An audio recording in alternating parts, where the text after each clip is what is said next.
ravi de vous retrouver. Est-ce bientôt la fin des banques traditionnelles? Oui, vous avez bien entendu.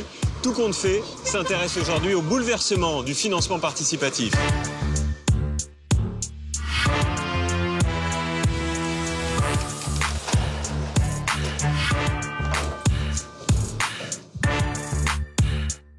Nous voici ici au cœur du ministère de l'économie et des finances, où le système est suivi de près, car désormais, chacun peut s'improviser banquier. Des monnaies locales voient également le jour. Alors est-ce la fin des banques traditionnelles? C'est le thème de ce nouveau numéro de Tout compte fait. Ma banque, comme beaucoup de banques, ne voulait pas me prêter d'argent parce que je suis retraitée avec une toute petite retraite. Bonjour. Ce serait pour une ouverture d'un compte nickel, s'il vous plaît. Oui, vous avez 8 étapes à passer. Et on ne peut pas ouvrir de compte. Tant qu'on n'a pas de compte, on ne peut pas régler les soucis. Ça s'appelle un cercle vicieux, je crois. Le sentiment de se faire racketter par le système bancaire classique. En moyenne, les bureaux de tabac sont ouverts 13 heures par jour. Donc c'est le plus grand réseau de distribution de proximité. C'est une monnaie locale complémentaire. Une Tinda est égale à 1 euro. Je donne 2 billets de 1 euro et la poire à 1 euro.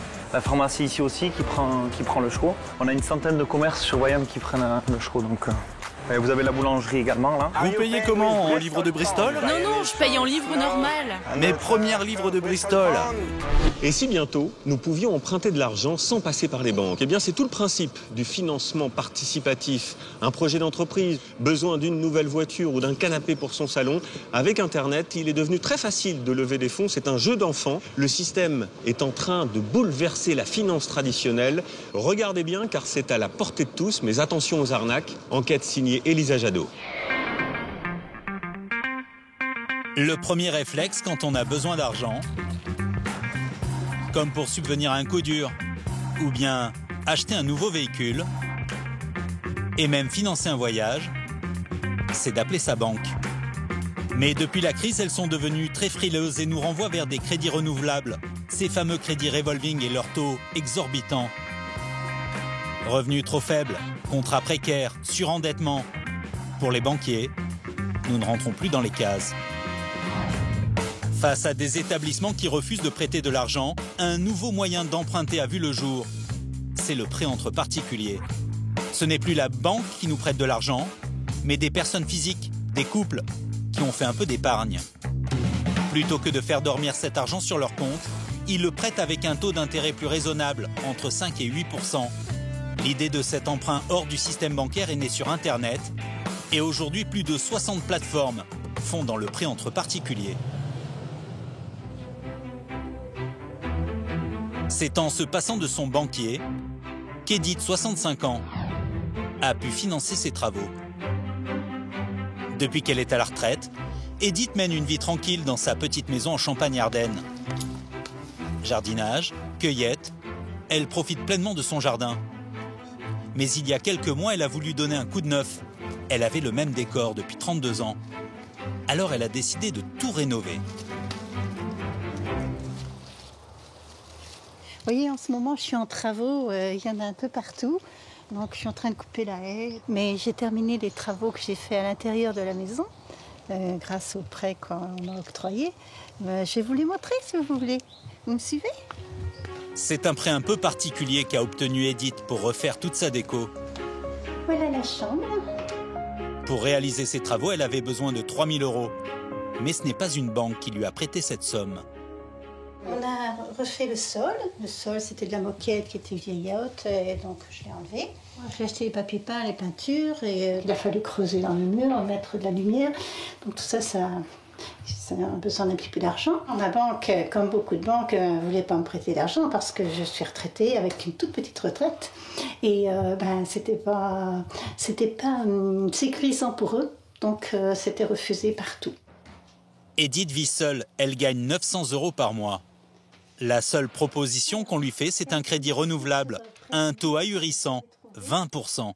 Edith refuse et elle trouve la solution grâce à une pub qui suscite sa curiosité, empruntée à d'autres particuliers, à des anonymes, à travers un site internet. J'étais curieuse parce que je ne connaissais pas ce principe de particulier à particulier. Edith fait une simulation de prêt comme celle-ci. Elle demande 3 000 € à rembourser sur 5 ans. Malgré sa petite retraite, elle obtient une réponse positive. C'est donc un particulier qui avait un peu d'épargne qui lui a prêté cet argent. En échange, il touchera les 3 000 €, plus les intérêts, environ 300 €. Moi, l'important pour moi, c'était de payer moins cher, bien entendu. Et donc, ce caractère entre particulier et particulier, on a l'impression de ne pas faire une famille, mais enfin, c'est solidaire.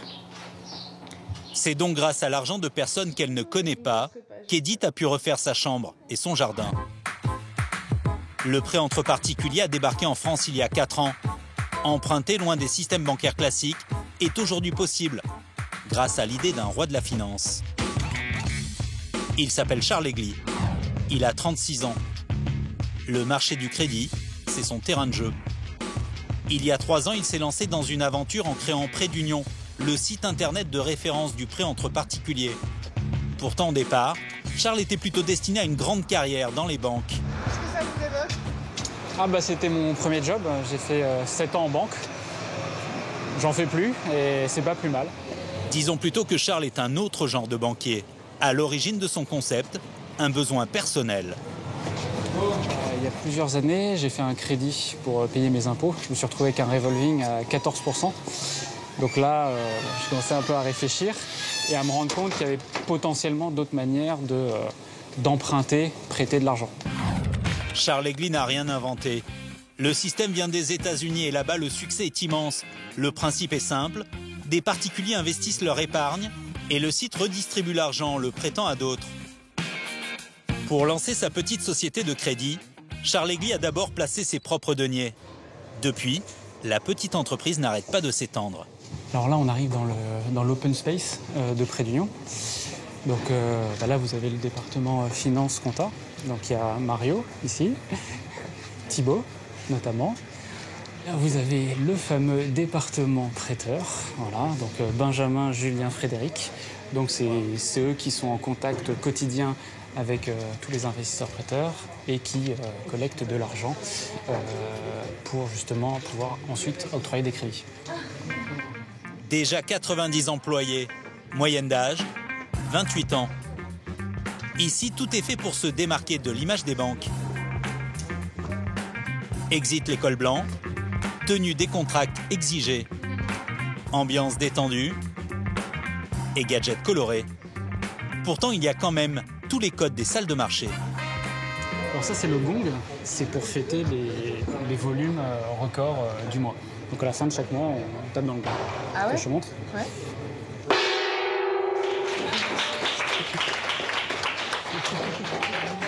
Voilà, c'est ça que ça donne. Les chiffres n'arrêtent pas de grimper. Le site compte près de 30 000 clients qui prêtent ou empruntent jusqu'à 40 000 €. C'est 2 fois plus qu'il y a 3 ans. Chaque trimestre, Charles Egli réunit ses collaborateurs pour faire le point sur l'évolution de l'entreprise. De rendement annuel. Voilà, alors juste sur le chiffre et l'objectif de l'année, on est en train de le confirmer, on va faire 160 millions d'euros de crédit cette année. 160 millions, alors que les banques prêtent plus de 30 milliards chaque année. On fait quasiment x2 cette année. Là où ils peuvent rivaliser, c'est sur le temps qu'il faut pour débloquer les fonds. 48 heures seulement contre 7 jours pour les banques, et ils veulent faire encore mieux. On a décidé finalement de travailler sur un projet de signature électronique qui va permettre de faire passer le temps de traitement du dossier de 48 heures à 24 heures. C'est excellent, excellent. Et ça, je pense qu'on sera imbattable. Non. De toute façon, on est déjà dans les plus rapides. Dans les meilleurs. Maintenant, il faut vraiment qu'on enfonce la concurrence et qu'on soit encore meilleur. Enfoncer la concurrence, ce ne sont pas des enfants de cœur. Car contrairement aux apparences, Charles Egli et ses associés n'accordent pas de prêt aussi facilement. Comme ils se rémunèrent sur les frais de dossier, soit environ 2% de la somme, ils ne peuvent pas se permettre de faire crédit à n'importe qui. Alors ils ont carrément embauché une petite armée chargée de vérifier que les emprunteurs sont capables de rembourser. Parmi eux, Malika. Alors, elle nous a demandé un prêt de 18 000 € sur 60 mois. Donc c'est un projet véhicule. Ce client, par exemple, veut acheter une nouvelle voiture. Mais avant de lui accorder son prêt, Malika va éplucher toute sa vie. On va analyser les justificatifs de domicile, les bulletins de salaire. Donc là, par exemple, je vais regarder son revenu, je vais regarder par la suite, en fonction de son revenu, ce qu'il a déclaré lui au niveau des impôts. Donc si c'est bien cohérent. Comme dans une banque traditionnelle, rien n'est laissé au hasard. Aucune pitié pour les demandeurs de prêts. Souvenez-vous d'Edith. Elle avait réussi le test d'entrée et avait obtenu 3 000 €. Pour comparer, nous avons réalisé la même demande. Nous indiquons être en contrat à durée déterminée. Nous inscrivons le salaire moyen des Français, 1 500 €. Quelques secondes plus tard, la réponse tombe. Malheureusement, les informations saisies ne nous permettent pas de vous donner un accord de principe. Pour notre journaliste, pas de prêt possible.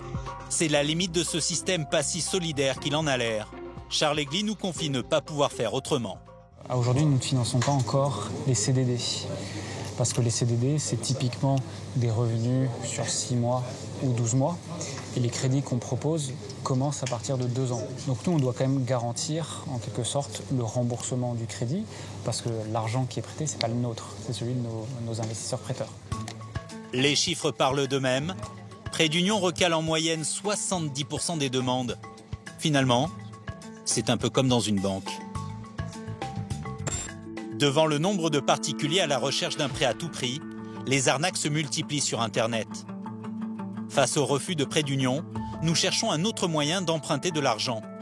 Après quelques annonces sur des forums, notre messagerie créée pour l'occasion est très vite inondée d'offres de généreux prêteurs. Notre journaliste répond au hasard à l'un d'entre eux. Quelques minutes plus tard, un certain Franklin lui envoie ce qui serait sa carte d'identité. Il lui propose 3 000 € avec un taux d'intérêt alléchant, 2% seulement. Il s'agit bien évidemment d'une arnaque. Le message est écrit dans un très mauvais français. Et surtout, il nous demande d'abord de faire un virement de 250 € sur un compte basé au Nigeria. Ce genre d'escroc pullule sur Internet. Mieux vaut donc savoir avec qui nous traitons.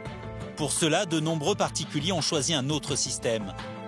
Certains prêteurs veulent gagner de l'argent loin des banques et des spéculations des marchés boursiers. Ils veulent investir dans des projets concrets. Face à ce phénomène, de nombreux sites internet se sont spécialisés dans le crowdfunding, l'économie participative. Ici, il n'est pas question de la taille du porte-monnaie. Les particuliers viennent parier sur l'avenir, en misant sur de jeunes entreprises.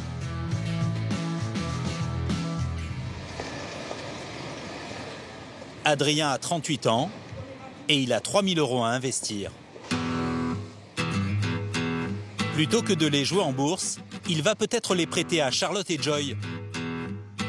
Elles cherchent de l'argent pour développer leur start-up. Bonjour. Bienvenue. Merci. Bonjour. Adrien veut voir en personne si ça vaut le coup d'investir dans leur entreprise de livraison de plats préparés. C'est la première fois que je viens. Merci. J'ai vu donc sur un réseau social qu'il y avait une levée de fonds qui était faite. Et comme j'étais client, que j'étais un client satisfait, je me suis dit pourquoi pas non seulement bien manger, mais en plus investir et pourquoi pas gagner de l'argent. Leur business s'adresse à toutes celles et tous ceux qui n'ont pas le temps de cuisiner. Charlotte et Joy proposent des plats frais, tout préparés, qu'il suffit de faire cuire. C'est ici que tout se passe, dans cette cuisine. D'accord. Donc, tous les matins, on reçoit les livraisons de fruits et légumes directement de Rungis. Tout est préparé pour que vous puissiez recevoir tous les ingrédients déjà épluchés, dosés, coupés et prêts à être cuisinés. Les banques trouvent leur concept un peu trop risqué. Les deux jeunes femmes ont donc décidé de se tourner vers des particuliers comme Adrien pour financer leur projet. Tout est mesuré au gramme près, je vois qu'il y a ce qu'il faut. C'est très précis, c'est ce qui fait que vous n'avez jamais raté une recette avec nous. Charlotte et Joy n'hésitent pas à mettre toutes leurs chances de leur côté. Adrien lui semble conquis. Même si on est simple investisseur, je pense qu'on rentre aussi dans une aventure. Et c'est agréable de connaître les personnes avec qui on a décidé d'avancer et de travailler. Ou elle vous rassure? Elle m'inspire confiance. C'est décidé, ils feront affaire ensemble. Adrien apporte donc 3 000 € supplémentaires aux 500 000 € déjà obtenus. Car les deux jeunes femmes ont rencontré des dizaines d'investisseurs comme Adrien. C'est vrai que l'intérêt du crowdfunding, c'est ça, c'est que ça nous ouvre tout un pan d'investisseurs supplémentaires. On n'aurait jamais eu accès à monsieur et madame tout le monde, entre guillemets, sans le crowdfunding. Merci beaucoup. À bientôt. Merci beaucoup d'être venu jusqu'à Merci. nous. Adrien fait désormais partie de la société et il espère bien la voir se développer. L'enjeu est réalisable. Des dizaines de petites entreprises ont pu voir le jour sans les banques. Grâce au financement participatif, certaines sont même devenues des business très florissants. Parmi ces sociétés, il y a celle de Stéphane Marapodi. C'est grâce à l'argent des particuliers qu'il est allé au bout de ses ambitions. Et aujourd'hui, son entreprise tourne à plein régime. C'est toute la marchandise qui va être livrée après dans les différentes boutiques et qui va partir en partie à l'export. Stéphane vend dans le monde entier. Il réalise plus d'1,5 million d'euros de chiffre d'affaires. Et pourtant, s'il avait écouté les banques, il n'en serait pas là aujourd'hui. 44, c'est bon, Patrick. 44. L'histoire de l'entreprise commence il y a 3 ans. Stéphane et sa femme vendent des uniformes scolaires pour les nombreuses écoles privées. Là, vous avez donc modèle garçon, modèle fille. Fille aussi, fille, voilà, le rose sans les manches, tout ça, c'est modèle fille. Puis après, vous avez les 2 modèles là-bas, garçon. Et c'est vrai que ça a démarré plutôt assez bien et assez fort, puisqu'on a eu rapidement plusieurs écoles qui nous ont suivis dans le projet. On avait commencé dans notre salon. À force, c'était pas très pratique. Donc, du coup, on a d'abord pris cette première boutique qui est juste à côté de chez nous. Stéphane ne veut pas en rester là.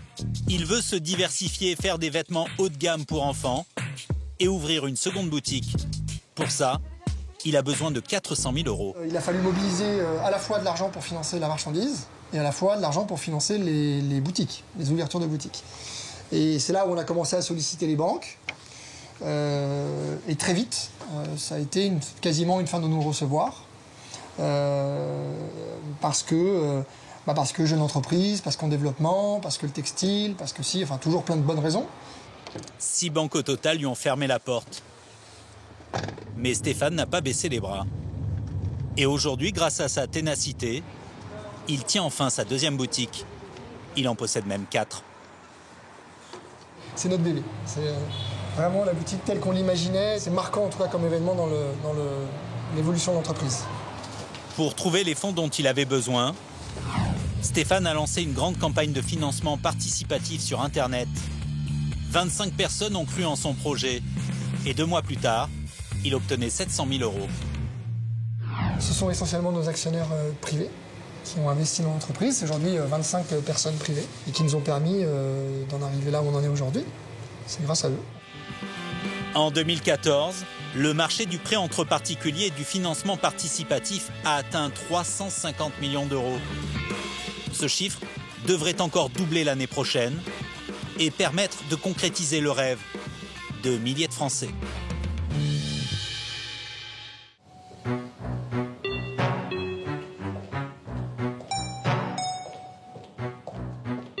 Et on estime à plus de 20 000 le nombre de projets qui ont déjà vu le jour grâce à ce nouveau mode de financement. Prêter son argent et pourquoi pas ouvrir un compte chez son buraliste. C'est l'autre révolution qui inquiète les banques traditionnelles. Le compte nickel. Cela fonctionne comme un compte classique, mais c'est plus simple d'utilisation et les frais sont minimums. La banque au bureau de tabac enquête sur un phénomène avec David Corr. Paris, dans ce quartier situé juste à côté de l'Opéra, les banques et les guichets automatiques, ce n'est pas ce qui manque. Mais ce jour-là, c'est un nouveau venu qui s'installe ici. Hugues Lebray et Riyad Boulanoir, 2 banquiers atypiques, viennent inaugurer leur toute dernière agence. Dans un bar tabac. Entre les paquets de cigarettes et les jeux à gratter, une simple borne informatique de couleur orange. Ça démarre là. Bon, la machine marche. La machine marche, tout à fait. La promesse est plus qu'alléchante. Un compte ouvert en 5 minutes chrono. Des frais de fonctionnement 3 à 4 fois moins chers que chez les concurrents. Une banque qui a choisi de s'installer dans les tabacs pour toucher un maximum de monde. D'abord, c'est un très grand réseau de distribution. Il y a 26 000 points de vente en France, donc c'est le plus grand réseau de distribution de proximité, mais c'est pas ça le principal. En moyenne, les bureaux de tabac sont ouverts 13 heures par jour. Ici, le bureau est ouvert jusqu'à 22 heures. Donc quand les gens, il est ouvert à 6 heures du matin. Donc quand les gens vont au bureau le matin, il est ouvert. Quand ils rentrent du bureau le soir, il est ouvert. Le compte Nickel, c'est son nom, existe depuis moins de 2 ans et cet ovni bancaire a déjà séduit près de 150 000 clients. Hugues Lebray ouvre 10 000 nouveaux comptes par mois. C'est plus que n'importe quelle autre banque. Et désormais, cet homme de 53 ans est quelqu'un qui compte dans le milieu de la finance. Bonjour. Bonjour, bienvenue. En forme? Ravi de vous avoir. Lorsqu'il donne des conférences, il est accueilli presque comme une star. Alors que son rêve, c'est de faire voler en éclats le système bancaire. Hugues Lebray, c'est l'histoire d'un homme du sérail, un haut responsable d'une grande banque, brutalement rejeté par ses pairs. Comme il n'était pas de taille à lancer sa propre banque, l'homme a choisi de s'intéresser à tous ces gens qui n'intéressent pas les banques. Les 2,5 millions de Français interdits bancaires. Mais aujourd'hui, Hugues Lebray voit plus loin. Avec ses tarifs low cost, il attire une nouvelle clientèle. Le système bancaire doit-il trembler devant Hugues Lebray? Portrait de l'homme qui rêve de faire sauter les banques.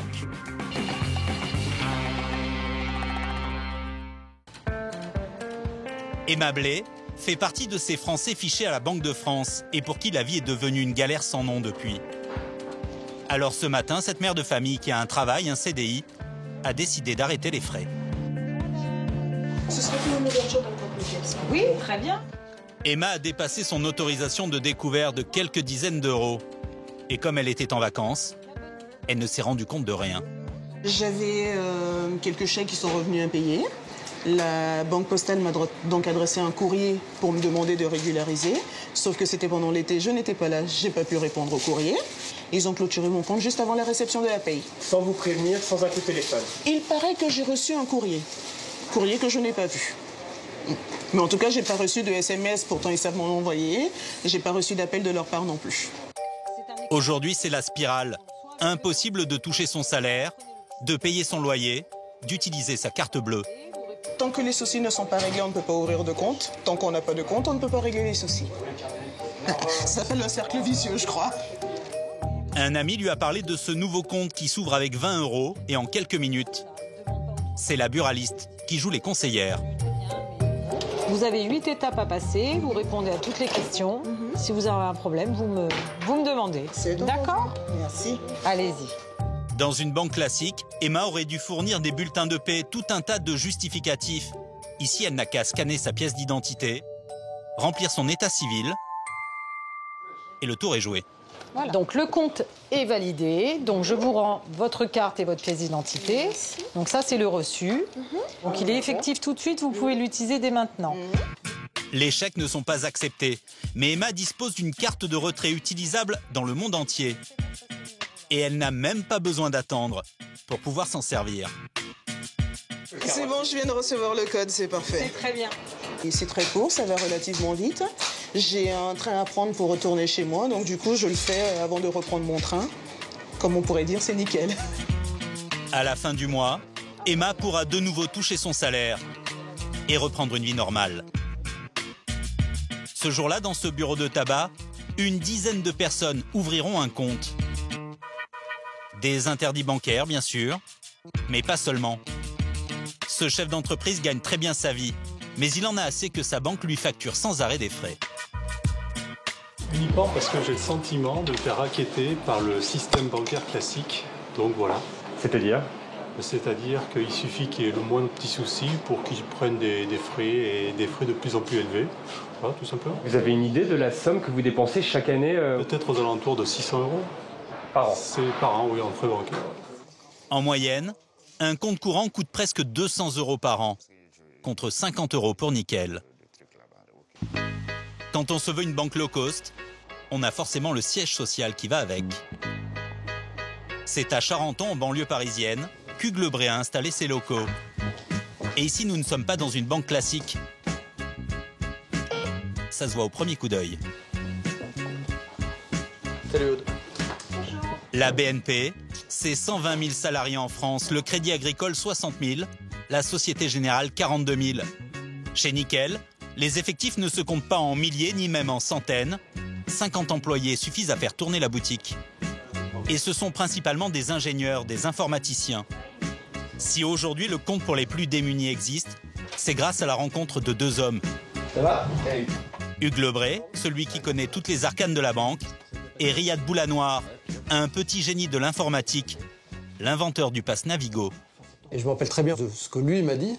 Il m'a dit « T'as l'air sympa pour un banquier ». C'est vrai qu'il a l'air sympa. C'est vrai qu'il a l'air sympa, mais il est sympa en plus. Vous, qu'est-ce que vous êtes dit, Riyad, la première fois que vous avez vu débarquer Hugues?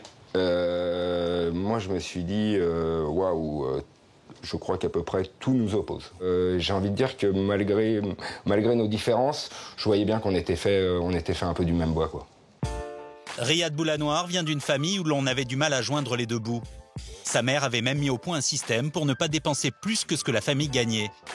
C'est comme ça que Riyad a eu l'idée d'inventer un compte où il est impossible d'être à découvert. La banque, c'est une institution qui choisit ses clients.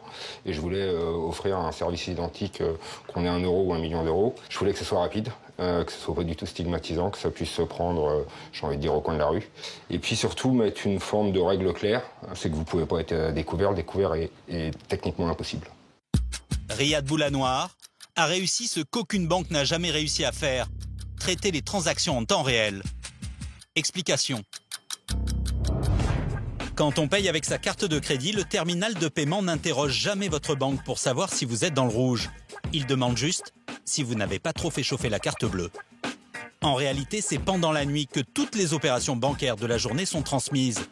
Et comme tous les terminaux de paiement de toutes les boutiques en France font la même chose en même temps, cela prend un temps fou pour tout traiter, entre 24 et 48 heures. La grande nouveauté de la carte Nickel, c'est de réussir à faire les opérations en direct, en temps réel. C'est un peu comme si le commerçant téléphonait à votre banquier pour savoir s'il y a bien de l'argent sur votre compte. Avec ce système, impossible d'être à découvert. Pas d'agio à payer, pas de frais supplémentaires engendrés, puisqu'il n'y a jamais d'incident bancaire.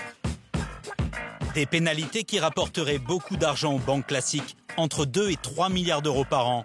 Une bonne raison peut-être pour qu'elles laissent le vieux système perdurer.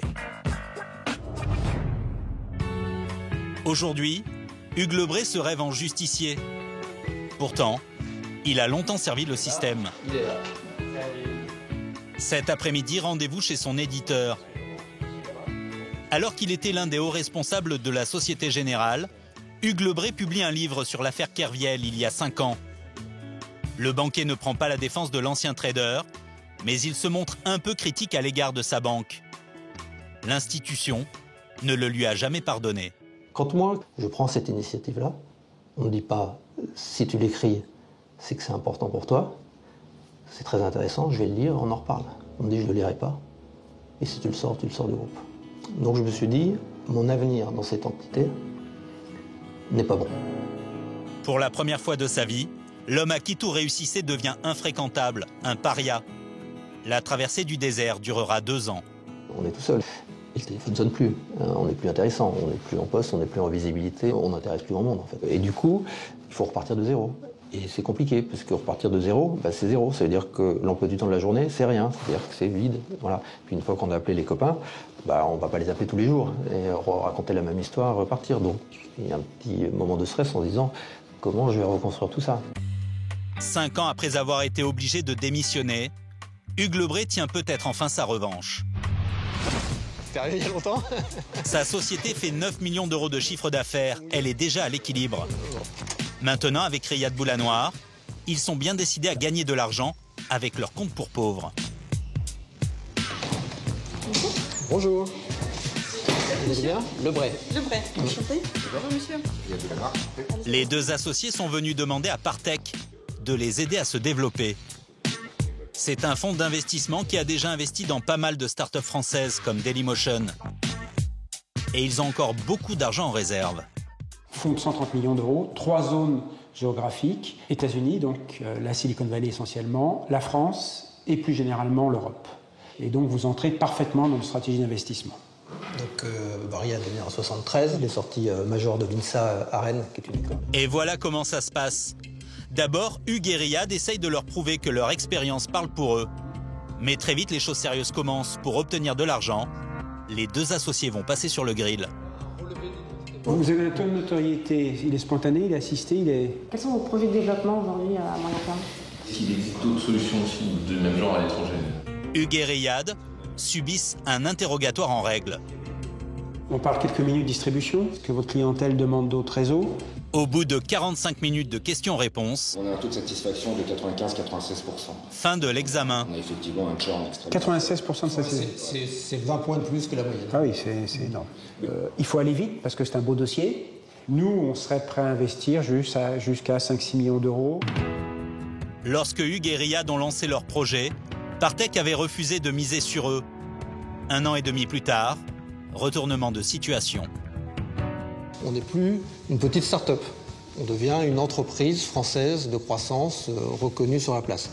Vis-à-vis du marché, vis-à-vis du public, on est une entreprise d'avenir. Donc c'est une étape qui est fondamentale. À terme, si Compte Nickel a 2 ou 3 millions de clients sur le seul marché français, c'est énorme. Une banque comme la Générale, elle a 7-8 millions de clients. Et c'est toujours l'intérêt d'une start-up, bien identifier un marché et là, faire très très mal un acteur existant. Merci. Hugues Lebré et Riyad Boulanoir se rêvent en Blablacar, en Airbnb de la banque. Dans quelques jours, ils lanceront d'ailleurs un compte pour les jeunes, toujours sur le même principe du pas cher, zéro découvert. Pour l'instant, les grands établissements bancaires n'ont pas réagi. Ils sont convaincus que les Français ne changent pas de banque si facilement. Il y a quelques années, ils disaient la même chose des banques sur Internet, que les Français n'étaient pas prêts. Aujourd'hui, toutes les banques possèdent une banque en ligne.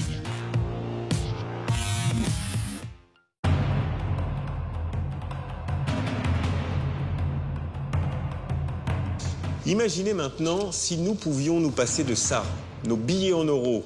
À l'heure où certains veulent abandonner la devise unique, eh bien des territoires ont lancé des devises parallèles, des monnaies alternatives. Biarritz, Toulouse ou encore Bristol en Grande-Bretagne, il en existe des dizaines partout en France, symbole aussi d'une autre manière de consommer. Des côtes françaises aux côtes anglaises, grand reportage avec Vincent Lepieux.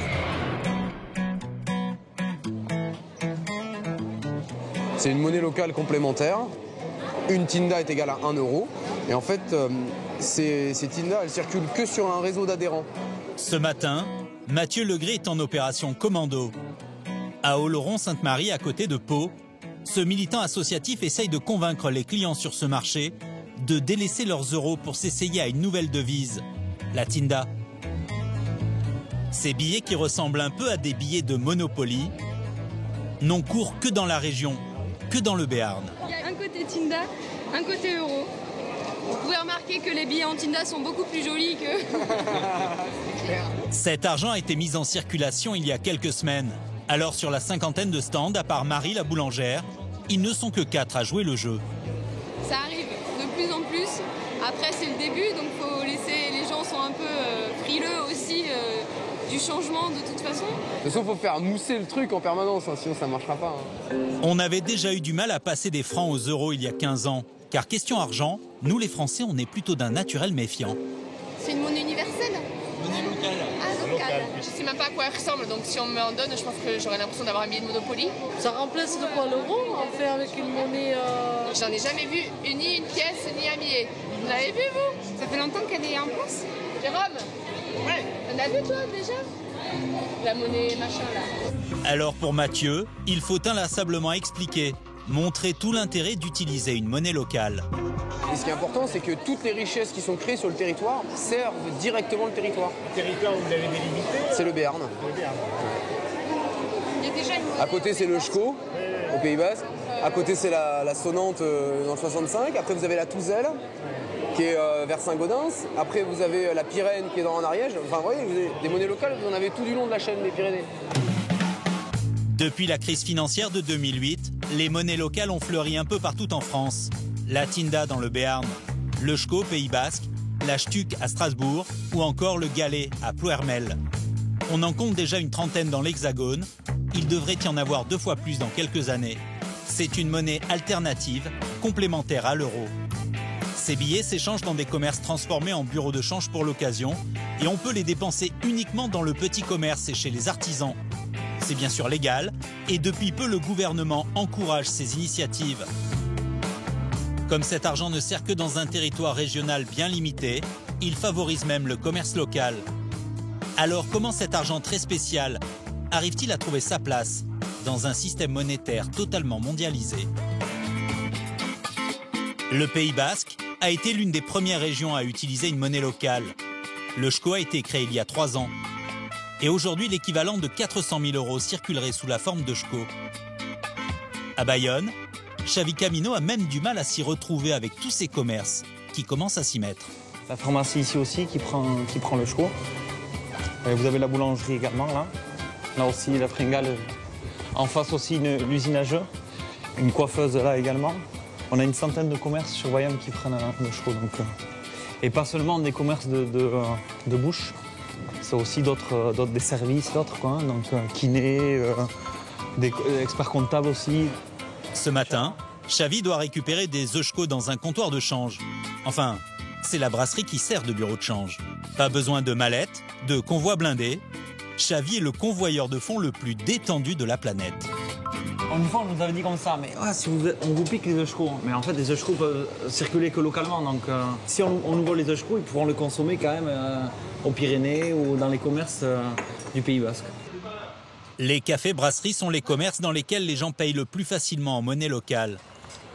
Celle-ci, par exemple, récolte près de 8000 euskos chaque mois. Pour les aficionados comme Xavi, l'euro ne sert plus qu'à une chose. Combien je te dois pour les cafés là? Faire la pointe. Payer en euros ou en eusko? Ah, toujours en eusko, ici. Donc voilà, en fait, je donne 2 billets de 1 eusko et la poire en euros. Voilà, parce qu'il n'y a pas de centimes d'eusko. Nous, on fait la poire avec les centimes d'euros, tout simplement. Dans votre portefeuille, il y a plus d'euros ou plus d'eusko? Alors, là, j'ai 10 et 5. 5 euros pour les dépannages et toujours plus d'eusko dans mon porte-monnaie que des euros. Allez, adieu, Mieszka. Petit à petit, le SCO trouve sa place. Cet artisan charcutier vient tout juste de rallier le mouvement. Salut, ça va? Je voulais savoir, on vous a donné une pégatine là, du fait que vous prenez les euskos? Pour Ève, c'est peut-être le moyen d'élargir sa clientèle au-delà des touristes de passage. Elle a ouvert récemment et elle a beaucoup de mal à vendre ses spécialités aux habitants de Bayonne. Les euskos, c'est plutôt l'intérêt d'attirer les locaux, parce que c'est vrai qu'on travaille beaucoup avec des vacanciers qui viennent ici au Pays Basque et on aimerait justement se faire connaître sur les locaux. Et du coup, le fait d'avoir les euskos va peut-être amener les gens à venir ici, dans notre boutique. Car c'est le grand avantage avec ces monnaies qui ne valent rien en dehors d'un territoire bien limité. L'intérêt, c'est de le dépenser. Le but, c'est de faire circuler. Nous, avec le eusko, on essaie de redonner un sens à l'échange, parce que l'argent, nous, on ne le spécule pas. Nous, le but, c'est pas de mettre de l'argent dans un fonds et puis de gagner en le mettant sur la bourse, quoi. Cette monnaie locale fait prospérer le petit commerce, mais pas seulement. Dès le départ, il y avait la volonté d'aider des entreprises de la région à se développer et même de créer des emplois.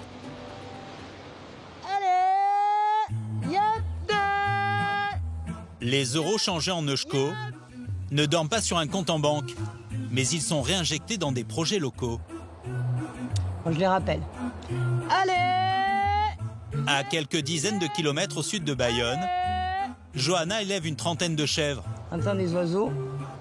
Enfin, on n'entend pas du tout une chèvre. Quand elle arrive à les trouver. Ah, voilà nos copines. J'étais sûre que vous étiez loin. Ses copines, comme elle les appelle, sont en liberté totale. Elles produisent 3 à 4 fois moins de lait que dans l'industriel. Ah, salut les copines. Ah, la chef est là, Cheyenne. Donc la blanche et noire, là, c'est la pyrénéenne à poil long, c'est la meneuse. Johanna fait du fromage de chèvre. Son activité est à peine rentable. Mais ça suffit à son bonheur. Une exploitation à taille humaine, toujours dans laquelle j'ai une autonomie. C'est-à-dire, voilà, j'ai une chèvre malade, j'en ai pas 200. Je me retrouve pas avec 40 chèvres en train de mettre bas le même jour et qu'il faut aider toutes les chèvres en même temps et que j'ai 2 bras. Donc voilà. Donc moi, je fais ce que je peux faire avec 2 bras.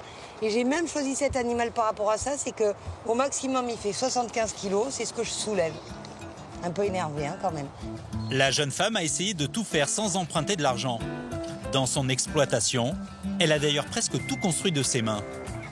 avec des amis. L'idée, c'est d'être autonome, en fait. Et donc, d'avoir une structure suffisamment petite pour que je puisse l'entretenir seule. Et j'ai tout fait en bois parce que moi, la visseuse et la vis, je maîtrise. Donc c'est génial, on peut mettre plein de vis et on peut réparer ça tout le temps. Le seul endroit où Johanna a finalement investi un peu d'argent, c'est dans son laboratoire. 8 000 €, incontournable pour respecter les normes européennes. Le problème, c'est que la taille de sa ferme n'intéressait pas vraiment les banques. En fait, je cherchais à créer ce format d'activité et où je voulais tout faire du début à la fin. Et donc forcément, j'avais un petit format d'entrée de jeu. Et un petit format, économiquement, ça ne sera jamais reconnu par une banque. Vous n'êtes pas une grande fan de la banque? Ah non, moi pas du tout, non. Je ne suis pas une fan de la banque, non. Non, je les porte pas dans mon cœur. Hein. C'est donc grâce à l'argent généré par les monnaies locales que des petits entrepreneurs comme Johanna arrivent à financer leurs projets. Mais comme en France, les monnaies locales ne sont pas encore assez développées, elles montrent très vite leurs limites. Bob Warboys est anglais. Il y a 10 ans, il a choisi de s'installer dans le Pays Basque pour brasser sa bière. Il s'est installé dans un petit village à quelques kilomètres de Bayonne, où Bob n'a aucun mal à écouler sa production. Toutes les bières qu'on a ici sont fabriquées ici. Hein. Ouais, c'est ça qui nous intéresse, de brasser la bière. Ouais. Pour mieux s'intégrer à la population, Bob a tout de suite choisi d'accepter le SCHO. Ça a marché, ça a même trop bien marché. 2440. 2440 SCHO ce mois-ci. Le problème, c'est que le brasseur est en bout de chaîne. Il ne peut pas régler ses factures en SCHO et ses fournisseurs ne se trouvent pas dans la région. En ce moment, je travaille avec des malteries, hein, c'est-à-dire les gens qui fournissent les maltes qu'on utilise pour faire la bière, hein, qui sont dehors du Pays Basque. Et donc, c'est pas possible de régler les factures en SCHO. Hein.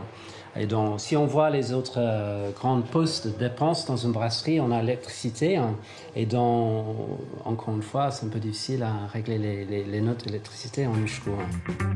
Bob n'a donc pas le choix. Il est obligé de convertir ses SCHO en euros. Mais le manque à gagner est énorme. Ici, c'est le magasin d'informatique qui sert de bureau de change. Quand on change des euros en SCHO, on n'applique pas de commission. Mais dans le sens inverse, l'opération est payante.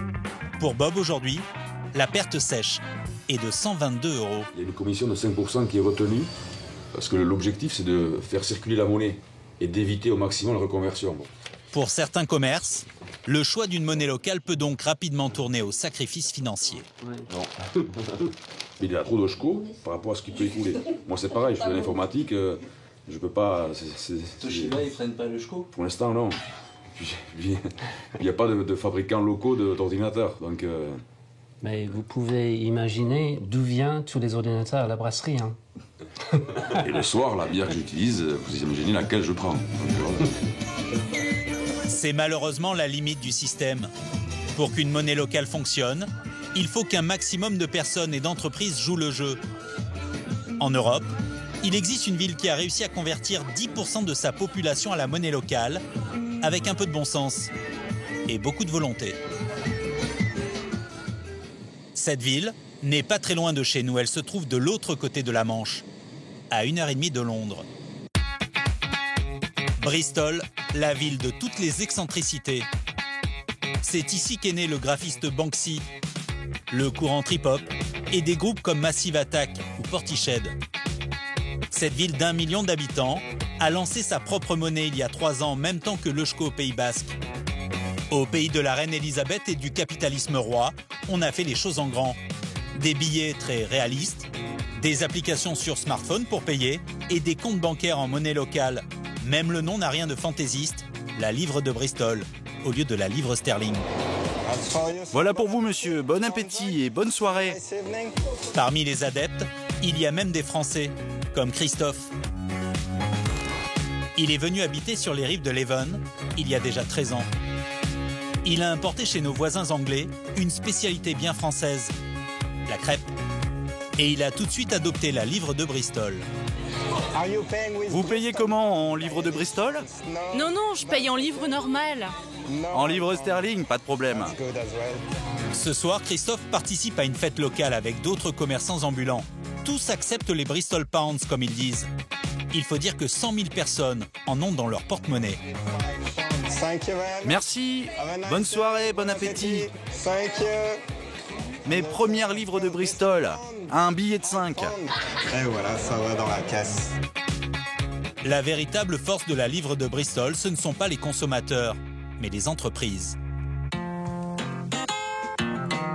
Le lendemain, nous retrouvons Christophe chez l'un de ses fournisseurs. La soirée d'hier a bien fonctionné. Il doit refaire le plein pour son prochain marché. Bonjour, je suis Christophe. Je viens chercher ma commande. La bonne crêpe. 112 € de fourniture. Je vais vous régler en livres de Bristol. Intégralement payé en monnaie locale. Et ici, Christophe n'a rien d'un original. Je dirais qu'environ 10% de nos clients nous payent en livres de Bristol. À Bristol, plus d'1 millier de commerces et d'entreprises acceptent cette monnaie locale. On peut quasiment tout payer avec. Le bus, le taxi, les restaurants, on peut faire ses courses et même payer son électricité, ses impôts locaux et ses PV de stationnement. L'équivalent de 2,5 millions d'euros sont en circulation, car ici, tout est fait pour favoriser la monnaie locale. De retour chez lui, Christophe va payer son emplacement pour un prochain marché. Pour l'encourager à régler en livres de Bristol, il y a une petite remise. 5 livres de moins, presque 8 €. Et c'est même plus simple qu'en livres sterling, car pour payer, il n'a qu'un texto à envoyer. Là, c'est un paiement, donc c'est mon numéro d'utilisateur et 60 livres, c'est la somme que je leur dois. C'est juste pour ces factures-là ou non, tout le monde. Si des gens viennent m'acheter des crêpes et qu'ils n'ont pas de Bristol Pound, ils peuvent m'envoyer un texto. Texto, application, compte sur Internet, voilà la clé du succès de la livre de Bristol. C'est très facile et instantané. Derrière cette réussite, il y a notamment un homme, Stephen Clark. C'est le directeur de la Bristol Pound Company. Ici, c'est mon restaurant marocain préféré. On y mange très bien. Il nous a donné rendez-vous où tout a commencé dans le centre historique de la ville, au marché Saint-Nicolas. Évidemment, ici, tous les commerçants ont l'autocollant livre de Bristol. Mais d'après Stephen, ce qui a permis à sa monnaie de prendre un tel essor, c'est la mairie, qui a tout fait pour cultiver cette fierté locale. La mairie de Bristol est assez moderne. Ils ont décidé d'accepter le paiement des taxes locales en livres de Bristol. Et ça a tout changé. Payer ses impôts locaux en Tinda ou en Eusko, inimaginable en France. Et pour que tout le monde comprenne bien qu'ici la livre de Bristol fait partie du paysage, le nouveau maire George Ferguson n'a pas hésité à montrer l'exemple. Voici sa première décision, le soir de son élection.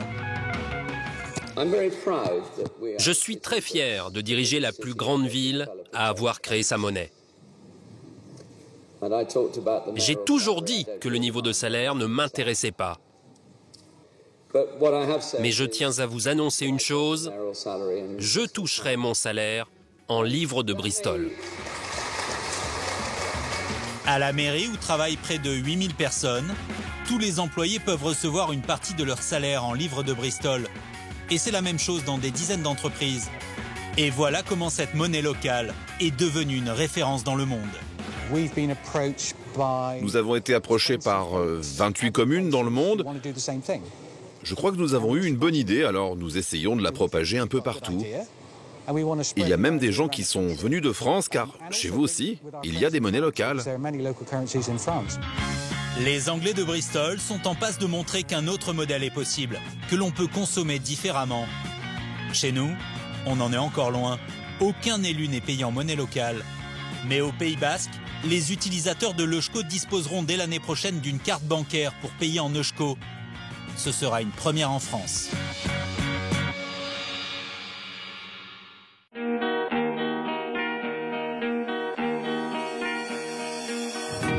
Et des monnaies comme celle-ci, il en existe 5000 à travers le monde. Leurs créateurs disent ainsi vouloir bousculer la finance traditionnelle. La semaine prochaine, gros plan sur la santé à toute vitesse. On vous fera découvrir les dernières innovations au service des patients et on évoquera aussi la folle tendance des randonnées à jeun. Voilà pour le programme. Rendez-vous samedi prochain, 14h40 sur France 2 pour Tout compte fait. Et n'oubliez pas, restez curieux. Bye bye.